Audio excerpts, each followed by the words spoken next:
Good evening and thank you for tuning into You and Your Money. I'm Bryan, and in tonight's program we are focusing on the investment world. At the end of June, early July, most indices had reached new highs. However, the last few weeks of July, markets have retraced it.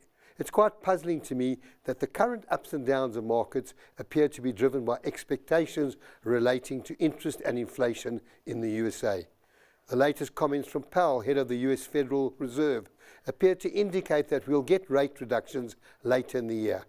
Unfortunately, there's a glitch with our two of the cameras in studio, so Craig Pfeiffer, Chief Investment Strategist at Sasfin Wealth, will be joining me from the Zoom room. Good evening, Craig. Welcome. It's lovely to have you on the show. Hi there. Good evening, Bryan. Nice to be here with you. Craig, would you comment on what has happened, particularly in the last few weeks, to markets, with particular reference to the second quarter earnings? How are the numbers looking so far?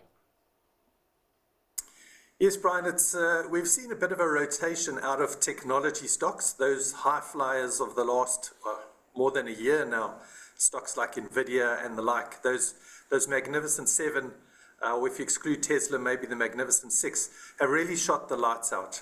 They've grown earnings and the market's really pushed them higher, and they've been responsible for most of the growth in indices like the S&P 500 over the last year or so.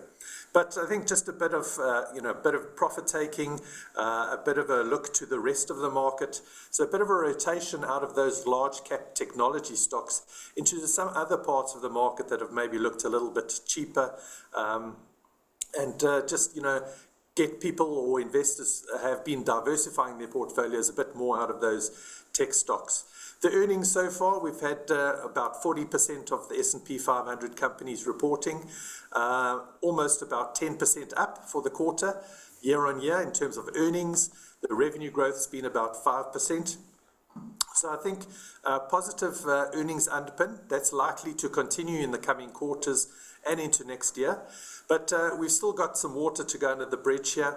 This week in particular, we've got four of the so-called Magnificent Seven reporting.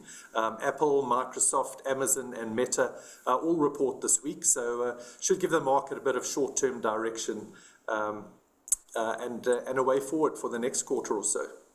Craig, everyone's been talking about AI, artificial intelligence, and the tech bubble bursting. Or can we expect more from the sector? I mean, you did use the words high flyers. Their performances, their results, their growth in earnings, their growth in capital used to plow back in the business. You use the word high flyers. I mean, they're good companies, aren't they? They are good companies, and I think that's the thing is that they actually have been producing the earnings, and the guidance has been positive about continuing growth in those earnings. So when I say high flyers, the share prices have been flying and doing well, but it's been substantiated by the sales and the revenue and the profits that the companies have generated. But anticipation is extremely high, or expectation is extremely high. So if any of these companies at any point disappoint or slightly trim back on their guidance, the market punishes them quite severely. So I think there is still more to come from these companies, maybe just taking a little bit of a breather. I think just generally seasonally this August, September is generally a quieter or let's say weaker time of the market. Doesn't mean it has to play out that way, but I think just the market's ready to take a little bit of a breather, I think, on some of these big tech stocks that have run very hard.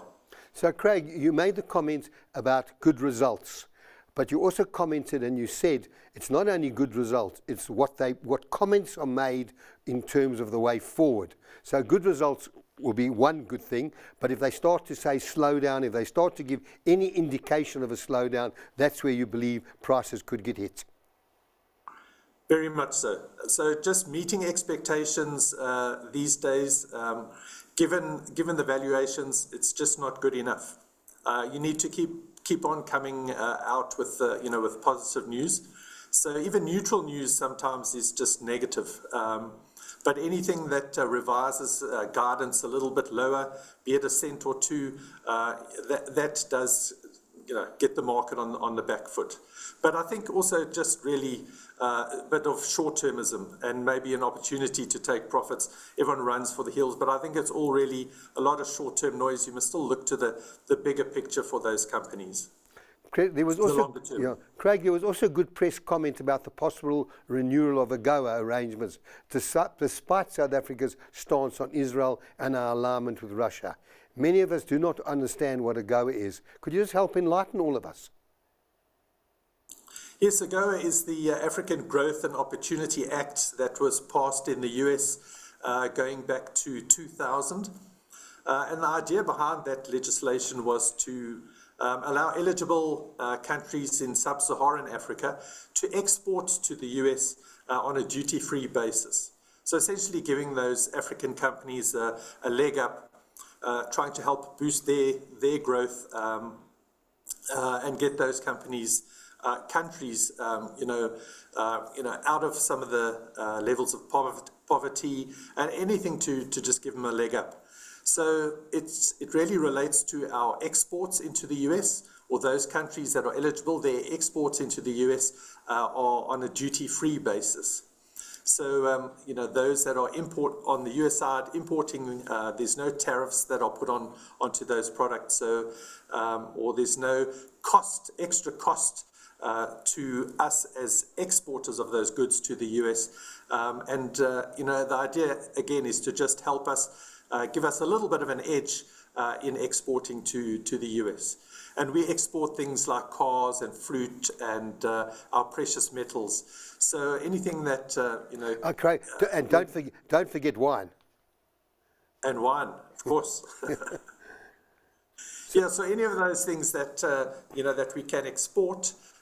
There are provisos. So, for any of those countries that export to the US, you've got to have an improving record on trying to reduce poverty in your country, the rule of law, working against corruption and all of those things. So you have to be shown or seen to be doing some of those things. They don't want they're not going to accept any lawless countries, exporting to the US under this particular act. It's really just to help them. And Craig, grey listing, does that have any effect on a decision that's going to be made, as well as what do you think is going to happen? Are we going to be removed from this list, or do you think we're still going to get these benefits? I think a lot's being done to help get us off the list and get us compliant with the kind of regulations that we need to be compliant with on the global stage. We might not make it at the next test, but that's not to say we wouldn't get off the list the year thereafter. I think all of these things, AGOA, the grey listing, all really come down to our perception or how we are perceived on the global stage by international peers or those other countries that support us. And I think this is where our government of national unity, if we do the right things, if we maintain a lot of the rule of law, the independence of the Reserve Bank, and tick all those boxes, do all the right things, the world will open up again a little bit more to us, as it did in that honeymoon period, 1994, where we traded a lot more with the rest of the world. We kind of were the world's darling for a short space of time. I don't think we're going to go back there, but if we can improve our game, if the government of national unity can actually work, and it can be seen to be working, that should improve our international relations, and things like grey listing will fall away. We'll be firmly included on the AGOA Act or agreement, and even more investment we could see flowing in from the rest of the world. Craig, you didn't comment at all about the rating agencies. Has anything changed there in the various rating agencies on any of the South African parts? Nothing's changed as yet. I think, we are still sub-investment grade. It's going to take a bit more, work on that front to get us back to investment grade. And that's not about perceptions. It's or I suppose it is perceptions from the ratings agencies, but most of the downgrades came on the back of our inability, mostly about our fiscal problems, our large amount of debt, and then our inability to really service that social contract. Because we've got so much debt, a lot of the budget revenue or the tax revenue that we get in gets spent on paying interest on the bonds that we've issued. So just means our finances are a little hamstrung to help those who really need a leg up, and all of those grants that we need to pay. So if we can get our fiscal situation sorted out, which is going to take some time, we need the economy to grow so we can boost our tax base, just less corruption. I think if we get those things right, we can start seeing a bit more of a positive view from the ratings agencies. But it could take a little while there. And Craig, your crystal ball, I know you've got sitting on your desk there, interest rates, South Africa and the rest of the world, any expectations? Is September reasonable? Could it happen?